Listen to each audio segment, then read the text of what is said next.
Barnstable County unemployment numbers remain low. Multiple local business owners will be before the licensing board Monday, and town staff are already at work on the fiscal 16 budget. These stories and more on this episode of Barnstable Today. It's Wednesday, September 24th, 2014. I'm Sarah Mannel.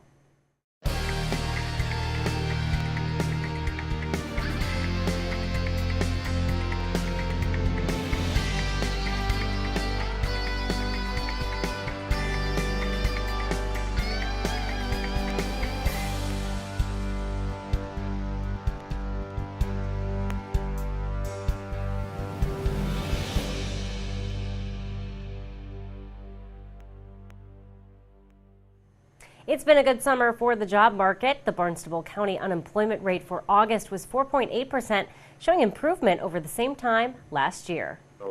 This is a very, very low unemployment number. I think it confirms what many of us have been hearing anecdotally, where especially the retail and hospitality sectors have been talking about how well their season has gone, that especially because of the weather this season and a good confluence of events, that employment picture is certainly following along with a healthy season for the hospitality industry. Augustino says we should expect the unemployment numbers to increase over the winter.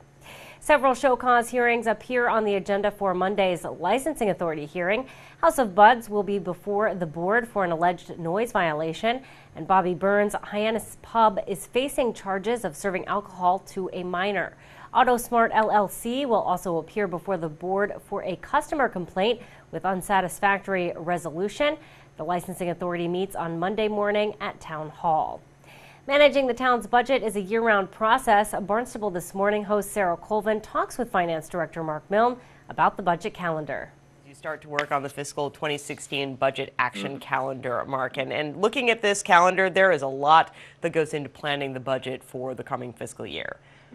Yes, that's true. There's a lot of key dates here, and a lot of different steps that we have to go through.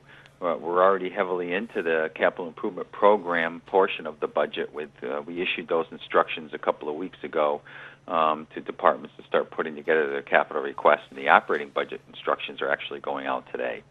Indeed. And so talk to me a little bit about what's included on this calendar, Mark. Obviously, with so many departments and divisions and so much going on in terms of the budget, really good to have this kind of organized look at this is what we need to get accomplished by this date, and this is what has to happen then. Talk to me a little bit about, the importance of having this organized calendar. Yeah, there are so many steps involved in the budget development process that it's good to have it on the calendar so that everybody knows what to expect and when to expect it.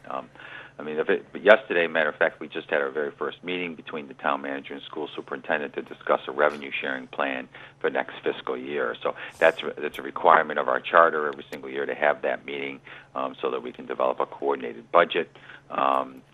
Another important date is going to be in November when we will have a public hearing on permits and fees, any proposed changes to permits and fees.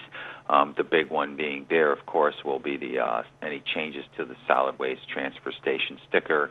As you know, we have a new disposal contract that has been signed, and we will be looking at that particular fee. And because any change in that rate will become effective on January 1, as well as any proposed changes to the parking permit, Conway Beach parking permit. That is a calendar year fee as well. We also will be conducting a second fee hearing for all fiscal year-based fees, which are the fees really associated with the utility services like public water and public sewer. Indeed, and so looking at this, it really moves along quite quickly as we look. There's things to do in every month, and as you mentioned, the instructions to departments, including libraries, that was to submit requests went out today. That's going out today, and then departments are to submit a review of existing capital projects a month from today in October. Yeah, that's another important step in the process, is to take a look at the existing appropriations we have on capital projects for the past 3 years, because if there are any of those projects that have been completed and we have any remaining funds left over, we will reprogram those for the fiscal year 2016 capital improvement program. Or we may have to go back to the council and ask for an extension of that appropriation because for some reason, perhaps a permitting delay or something, a project got delayed, and so they need more than 3 years to complete the project. So that's an important step in the budget process every single year, because we look at all available resources that we could possibly find in order to fund our operating and capital programs every year. Sure, and I would think with capital projects, you know, it's never easy, cut and dry. You know, here's the money, the project gets done, and it's all set. I'm sure that there's a lot of those kind of changes in which, as you say, you know, permits might take longer, the project might take longer, it might cost less or cost more to construct any certain project. So that review must be a very important part. Now, Mark, if projects do come in under budget, does that capital money get reappropriated to the same department or division, or does it go back into the general capital fund? Yeah, it goes back into the capital trust fund, and then we make it available for any new projects coming forward from any department. So, you know, we go through that process every single year of prioritizing our capital needs and then proposing, you know, what we feel are the most important projects to come forward. And so the money would be redirected to those projects. It doesn't stay with any particular department. Sure. Mark, also in October, looking at municipal departments submitting listings of proposed changes to staffing, to human services. And I know that in the fiscal 2015 budget, we certainly saw a lot of reorganization of positions, changing things like that. Talk to me a little bit about how big of a process is that, and how often do we see a lot of changes in the budget in terms of staffing?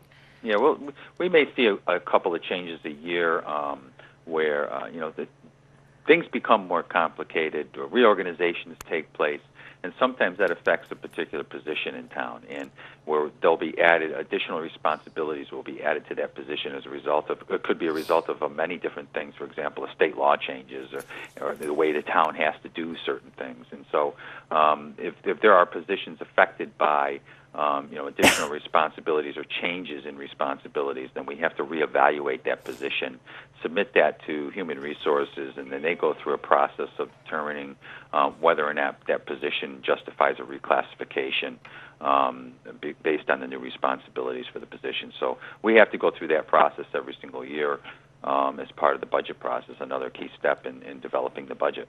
So, Mark, how flexible is this calendar, and how much of a challenge is it to keep everyone on track in terms of getting things done when they need to get done?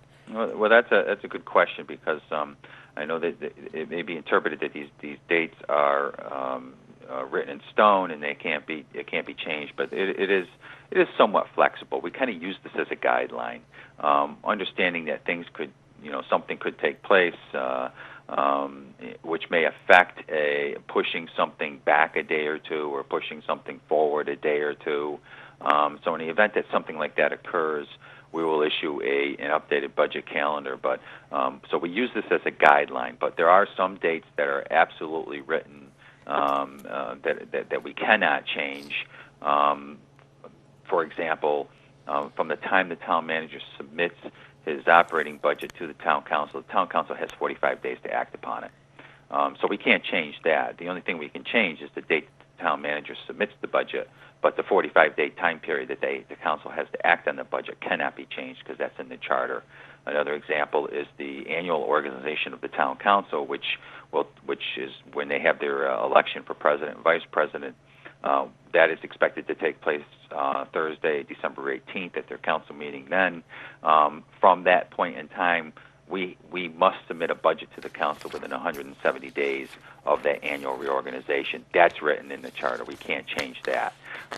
So there's a couple of dates a couple of time frames that we have to abide by, but the dates could be changed a little bit. We'll be sure to tune in to our hour-long news program, Barnstable This Morning, weekdays at 7 a.m. On tomorrow's show, we will have our Barnstable Voices segment. We'll find out about the recent trip to England celebrating our town's 375th anniversary. Plus, we'll have all the news and information you need. For Barnstable Today, I'm Sarah Mannel.